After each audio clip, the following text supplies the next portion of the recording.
ఓం సాయిరామ్. బాబా భక్తులందరికీ కూడా నమస్కారం అండి. అందరూ కూడా సుఖంగా సంతోషంగా ఎప్పుడూ కూడా ఆనందంగా ఉండాలి అని చెప్పి ఆ బాబాగారి తరపున నేను కూడా మనస్ఫూర్తిగా కోరుకుంటున్నాను. ఈరోజు బాబాగారు అందించే సందేశం ఏంటి అంటే కనుక, తల్లి, నీ భర్త గురించి ఈ సీక్రెట్ అనేది నీకు తెలియకే నీకు ఇన్ని కష్టాలు. తెలిస్తే మాత్రం నీ గుండె పగిలిపోతుంది.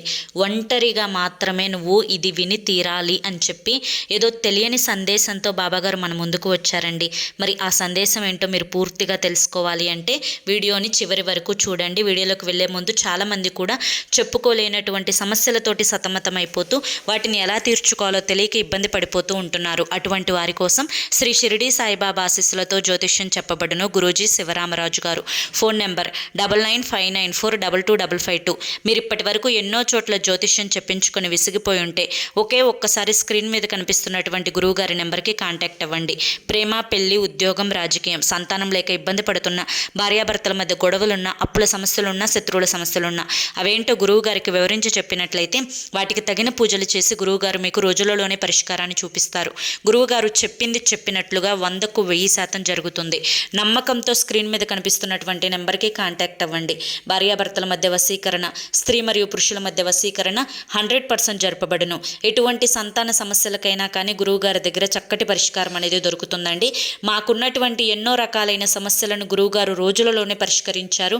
అలాగే మీ జీవితాల్లో కూడా సంతోషాలు, ఆనందాలు నిండాలి అంటే కనుక స్క్రీన్ మీద కనిపిస్తున్నటువంటి నెంబర్కి వెంటనే కాంటాక్ట్ అవ్వండి. సమస్యల నుంచి బయటపడి ఆనందంగా జీవితంలో ముందడుగు వేయండి. ఇక ఆలస్యం చేయకుండా మనం బాబాగారి యొక్క సందేశం ఏంటో తెలుసుకుందాం. తల్లి, ఇది నీ భర్త గురించి నీకు తెలియాల్సినటువంటి సీక్రెట్. బాబా, నాకు పెళ్ళి అయ్యి ఎన్నో సంవత్సరాలు అవుతుంది.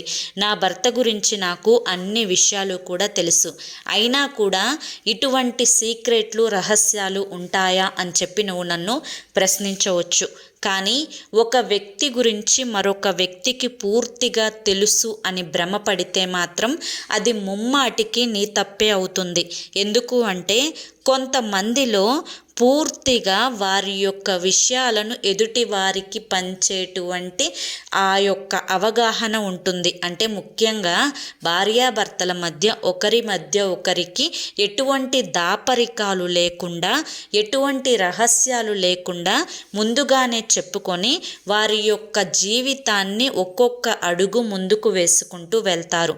మరి కొంతమంది ఈ విషయాలు తనతో చెప్తే ఏమవుతుందో అని కొన్ని రహస్యంగా ఉంచుకుంటూ ఉంటారు.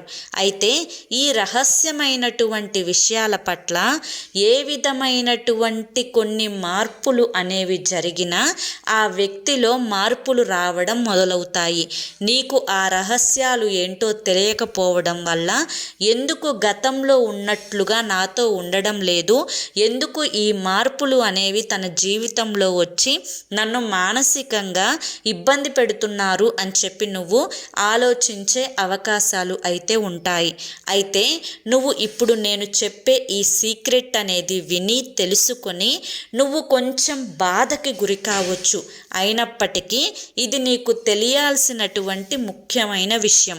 బిడ్డ, ఏదైనా కానీ నువ్వు మనసుకి సీరియస్గా తీసుకున్నంత వరకు మాత్రమే, భూతద్దంలో చూసినంత వరకు మాత్రమే అది చాలా పెద్దగా, చాలా తీవ్రంగా, చాలా భయంకరంగా కనిపిస్తుంది. ఎప్పుడైతే నువ్వు దాన్ని చిన్నదానిగా చూడటం మొదలు పెడతావో అది నీకు అస్సలు లెక్కలేనటువంటి చిన్న విషయంగా ఉండిపోతుంది. అయితే నువ్వు ఇప్పుడు ఏ విషయం అయితే నీకు తెలియదు అని అనుకుంటున్నావో ఆ విషయాలు ఏవి కూడా అతనితోటి, అంటే నీ యొక్క రహస్యాలు ఏమున్నాయి, నువ్వు ఎందుకు గతంలో ఉన్నట్లుగా ఉండటం లేదు, నువ్వు ఎందుకు గొడవలు పెట్టుకుంటున్నావు, నువ్వు ఎవరితో ఫోన్లు మాట్లాడుతున్నావు, అసలు ఏం జరుగుతుంది, నీ వ్యాపార విశేషాలు ఏమిటి, నీ ఉద్యోగ రహస్యాలు ఏమిటి, నీ స్నేహితుల మధ్య నీకు ఏదన్నా గొడవలున్నాయా, ఇటువంటివి ఏవి కూడా నువ్వు అతనిని అడిగే ప్రయత్నం చేయవద్దు. ఎందుకంటే ఎదుటి వ్యక్తికి నీకు ఏదైనా కానీ చెప్పాలి అని మనస్ఫూర్తిగా అనిపిస్తే నువ్వు అడగక ముందే తెలుపుతారు. కానీ చెప్పలేదు అంటే బలవంతంగా నువ్వు ఏది కూడా చేయించుకోలేవు అనే ఈ యొక్క రహస్యాన్ని తెలుసుకొని తీరాలి.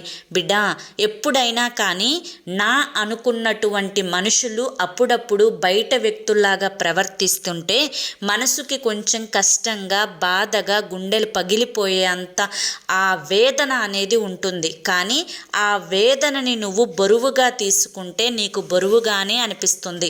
అయితే ఇది ఏముందిలే, ప్రతిదీ కూడా నాకు తెలియడం వల్ల నాకు వచ్చే ఉపయోగం ఏముందిలే, నాది నేను చూసుకుంటే సరిపోతుంది కదా, ఎవరి సమస్యలు వారికి ఉంటాయి కదా, ఎవరి జీవితాలు వారివి కదా, మనం ఎందుకు ఎదుటి వ్యక్తులలో సలహాలు ఇవ్వాలి, ఎందుకు మనం అతిగా చొరవ చూసుకొని మనం వారికి చెప్పాలి, మనకి వారేమన్నా చెప్తున్నారా, మనం వారికి చెప్పాల్సినటువంటి అనుభవం కలిగిన వాళ్ళమా, మన యొక్క హద్దుల్లో మనం ఉంటే సరిపోతుంది కదా, మనకెందుకు అనేటువంటి ఈ ప్రశ్న నువ్వు వేసుకోగలిగితే నీ జీవితం చాలా వరకు కూడా సేఫ్గా ఉంటుంది అన్న విషయాన్ని గుర్తుంచుకో.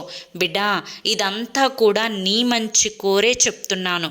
కాదు అని చెప్పి ఎందుకు, ఎక్కడికి, ఎందుకు దాచావు ఇటువంటి ప్రశ్నలు వేయడం వల్ల జీవితంలో లేనిపోని కష్టాలు కొని తెచ్చుకోవడమే తప్ప, నీ యొక్క జీవితం కన్నీరుమయం అవ్వడమే తప్ప ఎటువంటి ఉపయోగం లేదు అని చెప్పి ఇప్పటికైనా జ్ఞానోదయం కనుక నువ్వు చేసుకోగలిగితే, నీ జీవితంలో నువ్వు సంతోషాలను ఆహ్వానించుకోగలిగితే నీ జీవితం చాలా ప్రశాంతంగా, ఆనందంగా, ఎటువంటి అలజడులు లేకుండా సుఖంగా గడిచిపోతుంది. కాదు అని చెప్పి ప్రతి దాంట్లో వేలు పెట్టి నాకు తెలియాల్సిందే, నాకు చెప్పాల్సిందే, నాకు చెప్పి చేయాల్సిందే, నాకు ఫోన్ చేయాల్సిందే అని ప్రతీదీ కూడా ప్రశ్నించడం మొదలు పెట్టావు అంటే లేనిపోని సమస్యలు తల చుట్టుకొని, లేనిపోని తలభారం పెరిగిపోయి నిద్ర పట్టనటువంటి రాత్రులు గడపాల్సి వస్తుంది. మనశ్శాంతి లేని జీవితంలోకి అడుగు పెట్టాల్సి వస్తుంది. గుండెలు పగిలేలా, అలసిపోయేలా ఏడవాల్సి వస్తుంది. కాబట్టి ప్రతీదీ కూడా సీరియస్గా తీసుకోవద్దు. నీ పనేంటి, నీ పిల్లల పనేంటి, నీ యొక్క ఆరోగ్యం ఏంటి, నీ తిండేంటి, నీ నిద్రేంటి, ఇవి మాత్రమే ఆలోచించుకో. ఎంత భర్త అయినా సరే, ఎంత బంధువు అయినా సరే వారి గురించి తక్కువగానే ఆలోచించు. అర్థమైంది కదా అని చెప్పి ఈరోజు బాబాగారు మనకి చాలా చక్కటి సందేశాన్ని అందించారండి. మనం అర్థం చేసుకోవాలి కానీ ఈ సందేశంలో ఎంతో గొప్ప ఆంతర్యం ఉంది. మరి ఇది మీ అందరికీ కూడా నచ్చింది, అర్థమైంది అని చెప్పి అనుకుంటున్నాను. నచ్చింది, అర్థమైంది అని చెప్పి అనిపిస్తే ఈ వీడియోకి ఒక లైక్ ఇవ్వండి. కింద కామెంట్ సెక్షన్లో ఓం సాయిరామ్ అని చెప్పి టైప్ చేయండి. మొదటిసారి మన సాయి పిలుపు ఛానల్లోకి వచ్చినట్లయితే మన ఛానల్ని సబ్స్క్రైబ్ చేసుకుని సపోర్ట్ చేయండి. మరి రేపు మరొక మంచి వీడియోతోటి మళ్ళీ కలుసుకుందాం. అంతవరకు కూడా బాబాగారి యొక్క ఆశీస్సులు మీ మీద, మీ కుటుంబ సభ్యుల మీద ఎల్లకాలం ఉండాలి అని చెప్పి మనస్ఫూర్తిగా కోరుకుంటూ సర్వేజన సుఖినో భవంతు. ఇక మీరు ఎటువంటి సమస్యలతోటి బాధపడుతున్నా చివరి ప్రయత్నం అనుకోనైనా కానీ స్క్రీన్ మీద కనిపిస్తున్నటువంటి గురువుగారి నెంబర్కి కాంటాక్ట్ అవ్వండి. సమస్యల నుంచి కొన్ని రోజుల్లోనే బయటపడి ఆనందంగా జీవితంలో ముందడుగు వేయండి. అదృష్టాన్ని ఆహ్వానించుకోండి, డబ్బులను మిగుల్చుకోండి. మరి రేపటి వీడియోలో మళ్ళీ కలుసుకుందాం. జై సాయిరామ్.